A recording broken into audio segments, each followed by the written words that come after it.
There you are. Awesome. We are live, so let me give you a proper introduction. We are so happy to have you on the show again. It's been about, I think, 3 or 4 months, and then I saw you a couple months before that at your last victory of the UFC here in LA. Ladies and gentlemen, so happy to have this fighter back on the show. She is super awesome, coming off a great win a few months ago with an amazing fight set for 2 weeks from now. UFC strawweight contender Vanessa Demopoulos. Welcome back to the show. What's up, everybody? So glad to see you. How are you? I'm doing great. How about yourself? I'm doing amazing. Just finished up a training session right now. So I usually like to be a little bit more together, but obviously the gym is the gym. So it is what it is. Without a doubt. For you, there's that part. I love it. Yes, you look great, and I love the content you're putting out. I don't always have a lot of content, a lot of time to be browsing content, but love it. I just looked at something you put on Instagram. You look in amazing shape. You had just done a wrestling workout, and I'm like, damn. I'm like, talk about a 120-some pound woman looking more buff than me. I'm like, wait a second, but I was like, you look great. I mean, your shoulders are popping like mine used to be, maybe in my dreams. You know what I mean? And so thank you so much. Yeah. And I had some popping shoulders. I did, and I'm still doing pretty good on that. But yeah, you look really good. And I'll tell you what, that grappling and wrestling definitely. I don't know how to flex really well, but I feel like I got some veins popping out of my shoulders over here. Yes. It's pretty insane looking right now. And I'm still 130 pounds. Oh, so yeah. This is wild to me. Oh yeah. I mean, you'll find it. We still have 15 pounds to cut.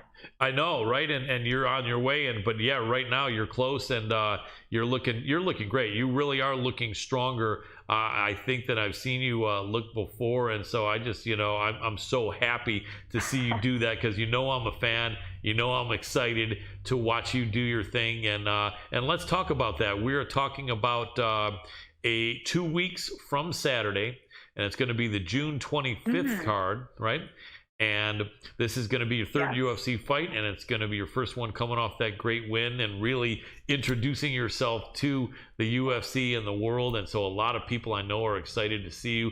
And so this is an interesting opponent. Jin Yu Fry is your opponent. She was the atomweight champion over at Invicta for quite a while. One of the things she was known as, funny enough, for was having that sort of super shredded body. She was real little, but she was really shredded. She came over to the UFC at first and didn't look that great, but then she kind of turned it on her last couple fights. She is 4 years older than you. You're younger, you're taller. But obviously she's not a slouch. She's no one to overlook. But what do you think about that matchup? Has she ever been on your radar before? And what's your thought when a girl comes up from a lower weight? A lot of people will say, well, this girl's still little. This girl still should be atom weight. But then, I don't know. I think at her age of 37, she probably could not make that weight, even if her life depended on it anymore. But what's your thought about Jin Yu Fry and what you know about her and how she sizes up as an opponent? Yeah, I feel like someone who's that athletic and that driven to accomplish some of the things that she's accomplished, we don't know what her body composition is truly like, and I do know that there are a lot of fighters that went from strawweight up to the flyweight division, have found success in the flyweight division over their, initial divisions. So I'm not going to be like, oh my God, she's going to be so much smaller than me, because I've gone up in a weight class and I thought that's where I belonged, and I was like, oh no, it's not. But then you see other girls that do it successfully. So she looks strong in that division as well. We'll see how things fare out once we're in the cage, because the sports science shows that I am one of the strongest females in the entire strawweight division. I've broken almost every single record at the PI, so I have a lot of confidence when it comes to my capabilities, my athleticisms. And, when you want to put physique next to physique, that's one thing, but it's about performance. Yes. So I happen to look the way I look, but it's because I train the way that I train, and everything is very optimal for me.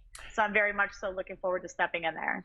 Absolutely. And it really is true. I don't normally make comments necessarily on someone's conditioning unless it really, really impresses impresses me. And seeing you real briefly in that Instagram video, I was like, damn, you just look jacked and strong. You look like you could probably elevate a 200-pound man and like throw him through the floor. I do though. I bet you do. Guys up off their feet all the time. I love it. I love it. And just the energy you have and the enthusiasm, you know, it's gonna be a good day. And I think that you know, you're you know, the fact that you're getting those records, and I did not know at the PI, and that is cool to know, because that definitely gives some good information for people. You know, I don't know if you ever bet on horses, but they used to have bullet performances showing if a horse had the fastest time on that day in the track. And a lot of that information, a lot of people didn't get if they didn't get the racing form and read it. I was a old time, you know, degenerate horse better way back, right? And so this is good information, you know, because it makes sense. You know what I mean? Yeah, you look really good, and it makes sense that you have that determination. It's got to be a good feeling. Do you feel stronger than you've ever felt in your life, and more explosive, or both, probably? Yeah, and it's one thing to feel a certain way, like, oh man, I feel amazing. But again, when we go back to sports science, when we go back to the numbers, like the PI, like they do crazy stuff. Like they do like DEXA scans and everything. And I've been having DEXA scans and so forth done prior to me ever entering into the UFC. So I've really gotten to see a lot of the progressions in my body and the way that I've like, you know, just like elevated throughout the years. And it's been so freaking cool, man. You know, like even in this last camp, like I put on so much muscle. They were like, how do you do it? Like, it doesn't even make sense. And it's so awesome to see, like, the numbers and everything. I'm so excited. Yeah, you should be. You should be. It really is. It really is impressive. Because I've always been into working out and bodybuilding and martial arts. And yeah, I just saw the difference right in like 10 seconds in that Instagram video. I was like, damn, that's Vanessa Demopoulos. Wow. That's like Vanessa Demopoulos 2.0. Is what that is right in that Instagram post, you know. So yeah, I love it. Now let me ask you, this is someone obviously that's in your way to where you're going, and I know you have respect for all your opponents, as you know, pretty much every UFC fighter does. But do you ever, like, I wonder, do your coaches or you ever look at a fighter like this, who, you know, she was a champion for Invicta, even though it was at a lower weight? She does have a couple wins, you know, but she's not like she's rated like in the top 10 or anything. Do you ever look at an opponent like this and say, we need to go in there and just beat the brakes off this girl? We need to go in there and make this look ugly, like she shouldn't even have shown up for this fight? Or does that not really ever want to come into your mind or your coach's mind? I mean, is there ever a fight that's not like the part that you're trying to look forward to? Right. is there ever a time where you're walking into the cage like, you know what? I think I'm just gonna coast through this. Right. Like, what the heck? Like that's not like if that I don't know. Like I guess maybe some people think of that manner. Yeah, I don't know. I'm always all gas, no brakes. Like my coaches have to pull me out of the gym, literally every single fight camp. Like I get suspended from training. I love it. It's yeah, I'm just a goer, man. Like it doesn't matter who's in front of me. Like I'm just going. Yeah, absolutely. I mean, I don't even have to be training for a fight, honestly. And I get kicked out of the gym sometimes, even that, like during that time, you know, like when I'm just on cruise control. So, absolutely. like, put somebody in front of me, like, yeah, this is it. Like, it's my life. I live this. Absolutely. I love that. I wonder if my producer, Dr. Adam Rorta, can pull up the odds for that June 25th fight. I don't know if you've looked or if you're that much into it. I forgot. But let's take a look here, then you can Man, you are very echoey, and it's a little bit difficult for me to understand you, and I'm sorry. Oh, no problem at all. Doc, is there anything I can do to change that? He's going to see, actually, possibly, but there might not be. If not, maybe I'll talk a little bit quieter. Is it a little bit easier if I don't talk as loud? No, hang on 1 second. Let me try. No problem. Something. And then we're looking for June 25th, Dr. Adam Rorta. Oh, and then there we go. Okay, that would be the card. No, that's the 18th, isn't it? So they're not even showing the June 25th card up there. Oh, wait. Back up. No, they're not. They are not. They don't have the odds up. Okay. Yeah, no, I haven't been able to find much information on the card. I was trying to find out like when our start times and all that kind of stuff. I can't really find anything except for who the main event is, Gotcha. which is an old teammate of mine, Armand. Oh wow. I'm very excited to watch that. And who is he going against? Oh, man, I don't know. No problem. Sorry to put you on the spot. But anyway, so this is an interesting fight. It's definitely one you'll have confidence in. I would think they would make you the favorite on that. Do you ever project that or predict that to see, do I expect, I mean, do you ever like close your eyes and someone says, here's the odds on your fight, and you say to yourself, let me see, do I think I'm going to be the favorite or not? Here we go. I see the main event. We got it. Oh, your friend is Arman Tsarukyan? Yes. Wow. He used to train at Black House, and then he also trained at Saxon with me as well. And then I think he still currently trains with Edwin over at Glendale. Gracie Baja in Tarzana. Okay. So, and I've been over there a lot as well. So very cool. He is a beast. Arman Tsarukyan is a beast, and that is my gosh, yes he is. Yeah. Yes. You know, I think he got like 13 takedowns one of his fights. Like, it was just absolute insanity. Oh yeah, he is really, really good. I remember his last fight. I picked him, and I forgot who he was going against. I think a guy who was like 4 inches taller than him, and everyone's like, "Oh no, this guy's gonna frustrate him." And I'm like, "I don't know, man. I think this kid Tsarukyan is a murderer." And yeah, he is. And that fight is a good fight. He's going up against Mateus Gamrot. Wow. And so you got Tsarukyan at 18-2, and there goes the connection with Vanessa Demopoulos. There we go. Hey Vanessa, we lost you. We got you back. Can you hear me? You got me? I'm sorry. Do whatever you gotta do, man. Not a problem. We got you. You're all good. You're all good. So yeah, that's a great fight with your friend Arman Tsarukyan and Mateus Gamrot. Gamrot is 20-2 and Tsarukyan is 18-2. Wow, that's such a good card. And then look in the co-main. Co-main is Shavkat Rakhmonov against Neil Magny. That's going to be sick. Chris Curtis against the Jiu-Jitsu world champion. Neil Magny's on this card? Oh, I freaking love Neil Magny. Yeah. Oh, yeah. But I'll tell you what. This guy, Shavkat Rakhmonov, Vanessa, is like 20-0 with like 15-0 with like 12 stoppages. This guy's OMG. Yeah, this guy's like from Kazakhstan, I think. Dr. Adam Rorta, go up a little bit. He is from Kazakhstan. Yeah, this is one of those Habib type guys. They call him the nomad Shavkat Rakhmonov.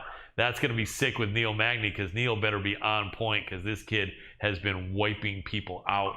And but Neil is so sick. This is a great card. And where is Neil's a freaking gamer, man. That's one thing. Like, that's like why I love Neil Magny so much. Like, I mean, on top of him just being like a dope person, like, he's just a freaking gamer, bro. Like, he's never gonna be there. So like you put anybody in front of him, and like, he's stepping in that cage. Without a doubt. And let's go down. Let me ask my producer to go down and see where we see Vanessa, at least tentatively, on this card.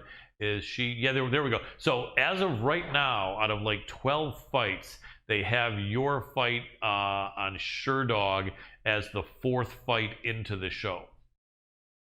So that's not a bad position. Yeah, that's always like, we don't. I mean, I have no idea. I literally never find out until like fight week, when we show up and it's like posted somewhere. Right. Yeah. So. But that would be cool. That's pretty close to being like the main event of the preliminaries. Maybe 1 or 2 fights off of being the main event of the prelims, and that's cool, because they're going to start giving you some more love as time goes by, for sure. So who are some of the people that are helping tune you up for this fight, if it's not a secret? Right now I've been working a lot with my head coach, Santino. Also, one of my super awesome close training partners, Kyle Estrada. He's got some of the most cleanest striking that I've ever seen. Like, his striking is just so pretty. And also like Chance Ike, and so he's got some dope wrestling. You know, like, I have Angel Cejudo as my wrestling coach, right? Who is obviously Henry Cejudo's brother. Yes, at Fight Ready. Obviously, yep. One of like the most accomplished wrestlers that you could work with. Period. Nice. So, yeah, I mean, Henry Cejudo, you know, gold medalist in the actual Olympics. Oh yeah, So, big respect. yeah. Sorry, I left you dead air there. I was just letting you talk. But yeah, that's Fight Ready. Yeah, I forgot you're at Fight Ready. That's absolutely insane. That's such a great school, isn't it? Yeah, so yeah, I mean, I'm out there. I'm not just surviving. I'm doing the damn thing I at a like school it. like that. I like Yeah. it. So Angel Cejudo's there. Does he weigh about as much as Henry, or is he bigger? They are different sizes. Yes. Gotcha. Does Henry mix it up sometimes? Have you ever felt Henry in a little bit of training, or does he usually not train with the girls or anything? Oh yeah, no, Henry comes in there. He comes in. He does a lot more coaching now than anything. So even like today, he was in there coaching Clarissa, who was Clarissa Shields, who was in Awesome. there. Yeah. Yes. Yeah, Killer. that was actually amazing. And then I got to roll jujitsu with her, so that was really cool. Showed her some Nice. things. Nice. Hmm. She is such a good athlete. And it's like you're at a gym like this where it's like we just have all of these superstars like coming in there on a consistent basis. Like, I mean, it's pretty awesome. It's pretty awesome to see these people, and be able to just like be so close with them. Without a doubt, without a doubt. So, how many more fights would you like to have this year, if possible? Because this one coming up will be your second. And Yeah. how many would you want? Would you want 4? Or is 3 good enough? Would you take 5? What's your feeling? Yeah, I would like 4.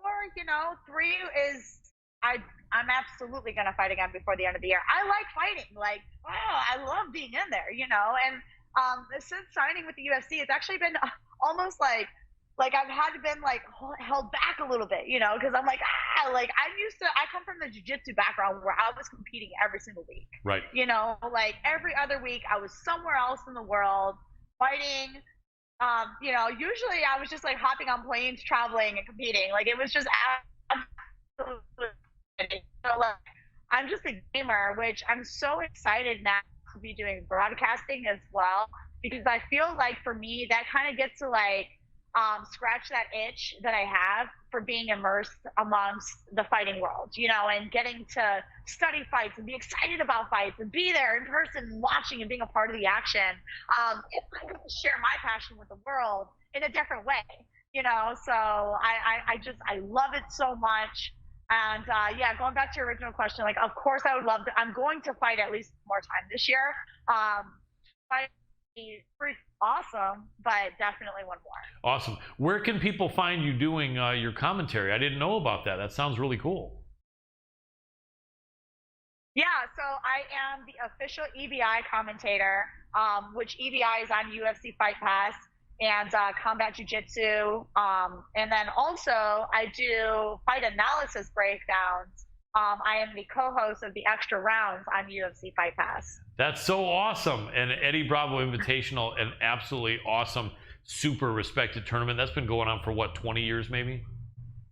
Yeah, I mean, some of the highest names in the jiu-jitsu community, period, have come out of there. You have the Gordon Ryans, you have the Gary Tonin, and Gio Martinez, like Yep. Mr. Boogeyman. Like you have like all of like the greats of jiu-jitsu when it comes to the no-gi scene Yep. have come through the EBI. Absolutely. Richie Boogeyman Martinez, awesome. And Gio, his brother, awesome. So many great guys.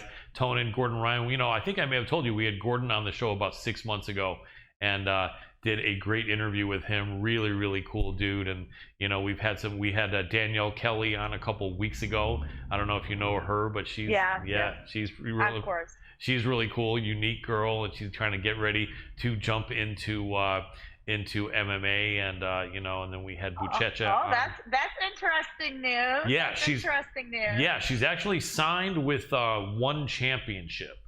And so it looks like that's where it will be, and they're working on that. And she had a lot to say and a lot of interesting thoughts. She had she's really little. I think she walks around at maybe 115 or something, and so she's been fighting a lot of bigger girls. And when she went up against Carla Esparza in that grappling match that ended with like a clash of heads, and Carla couldn't continue. She said in that matchup they didn't allow any leg locks. And I think they wanted to make sure that the UFC fighters didn't get caught and hurt before an important fight. Not that they needed to worry about them getting hurt, because UFC fighters are great grapplers too. But she said that that with that restriction, it caused her to strategize a little bit differently. And she said that she wasn't able to move. She said Carla's arms felt like they were made out of cement. She said she was just so strong, and I think Carla outweighed her, she said, maybe by like 20 pounds on the day of the match. And she said it was after that match that she decided she's not going to fight bigger girls anymore in matches, I guess, which makes sense because it can be a big disadvantage, right? Yeah, I actually used to be training partners with Carla Esparza. Oh wow, she's So strong, right? I know what she feels like. Yeah, she's a strong little cookie monster. She is. Yep, she is. She really is. Yes, she is. And I interviewed her. Yeah, I about a believe year I ago. remember watching that, like leading up part. I didn't watch the actual match, and I think Carla weighed in at 126, Right. and Danielle Kelly weighed in at like 114. Okay, so it wasn't it wasn't as big as I was just mentioning, that like a 12 pound difference or something. But yeah, no, Carla is awesome. We interviewed her about a year ago, and she has such a great personality. It was great to see her get that victory over Rose. It was a tough fight. They were both, just sometimes styles make fights, and that was a tough one, but that could have gone either way. But let's talk a little bit about some other women's fights if we can coming up. I'd love to get your opinion. As you know, this Saturday there are 2 really big women's fights. There might even be 3. Dr. Adam Rorta, can you pull up that card just so we can make sure we're not leaving anyone out? Because I think that a lot of women's fighters will really make sure to watch other women's fights along with men's fights, and I think you're one of them. You make sure that you catch the women's fights usually in the UFC, right? Oh, I mean, I try to watch all the fights. Yeah. Nice. Especially now, like I'm much more immersed into the sport. Awesome. And so that card is the one she's on, Doc, but I'm talking about this Saturday's card if possible. But anyway, let's go to the ones that we know, because I'm thinking there might be a 3rd fight on this Saturday with women. There we go. Okay, and so if we're looking and we look down, and then we go a little bit lower, is there anybody? Yes, there is. Okay, so yeah, I'm not going to worry too much about Jocelyn Edwards and Ramona Pasquale, because I don't think enough people know them. But let's talk about the 2 big ones, the co-main and the co-main. And I think the women are both of those, which is always exciting to see the women get some shine like that. And if you go up a little bit, Dr. Adam Rorta, just so I can make sure that I'm not wrong, and a little bit higher all the way. There we go. Yeah, women's fight are the co-main and the co-main. Main event, of course, being Glover Teixeira against Yuri Prokaska. But let's go to the co-main. Joanna Jędrzejczyk, Weili Zhang, or Zhang Weili, number 2. I was at the first one with Dr. Adam Rorta in press row right when the pandemic was starting. It was absolutely crazy. That was one of the most brutal, insane fights ever. I'm sure you remember it. I mean, wow. If anyone had any doubt as far as like men or even women about women's ability to be able to fight and take punishment and dish it out, that was the fight to watch, because that left no doubt. It's amazing that Joanna, with such a huge hematoma on her head, was able to stay in there round after round after round. But I mentioned that I stood next to Joanna in an interview once, and she only, weighs like 120 right during fight week, and I was like 190 pounds, and the intensity from her, I felt like she wanted to lift me up and body slam me on the ground. Not that she was mad at me, but she was, man, that girl is intense. Like ice cold. She just looked like she could just kill a good sized man. But she is. I felt she won that fight. Okay. I felt she won that fight. It was close. I felt she won it. What do you think in this rematch? The slight underdog is Joanna. Weili Zhang. Give me the Little Monster demo breakdown on that, if you would, and your thoughts. Yeah, I'll definitely say that during the first match, it was so freaking close. Yeah. And it was so difficult to even be able to. I don't want to be one of the judges on that fight. I'll tell you that. Yeah. And then, especially with Weili coming off of this loss to Rose, she's coming off of 2 losses. So now you're looking at somebody who's coming back with like a super vengeance versus somebody who's just kind of like chose to retire, didn't want to fight anymore. Now they're coming back. And Joanna's one of the most intense individuals, like you said, like in the whole division. So it's really difficult to bet against her. And I know that she's over at ATT. And who was her teammate who just won over the weekend against Felice Herring? Oh, that was Karolina, the other girl from Poland, Karolina Kowalkiewicz, who gave JJ so much praise in her win and in her victory. So it's like, that JJ's out there running, gunning, and giving that same intensity, not only to her own camp, but being able to exude that energy onto others. I know that Weili came out here for her camp against Rose to fight ready. Mm-hmm. And I got to see the way that Weili trains and how focused she is in her trainings.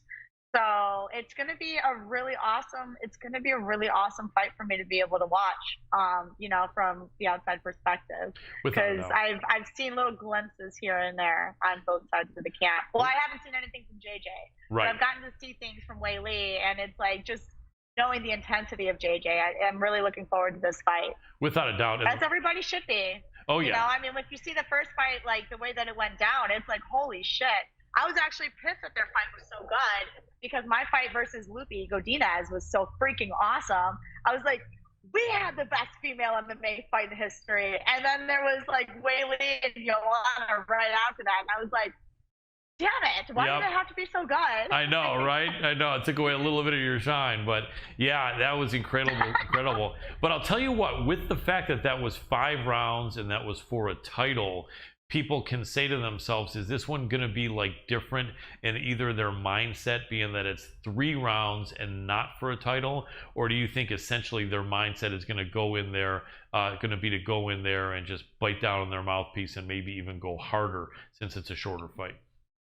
Yeah, I think that they go harder, honestly. Nice. Because like there isn't 5 rounds, like there is only 3 rounds, so you don't have to pace yourself. Not that there was any pace. The only pace that they had was fucking pedal to the metal for 5 freaking rounds. Yes. So yeah, this is going to be an exciting match. Absolutely, I can't wait to see it. And then one weight division up, that was your weight division, the strawweight. One weight division up at flyweight, Valentina Shevchenko against Talia Santos. It's interesting when someone starts getting the aura of a Valentina Shevchenko. It just almost seems like they could put her in against the devil himself, and she'd be the favorite.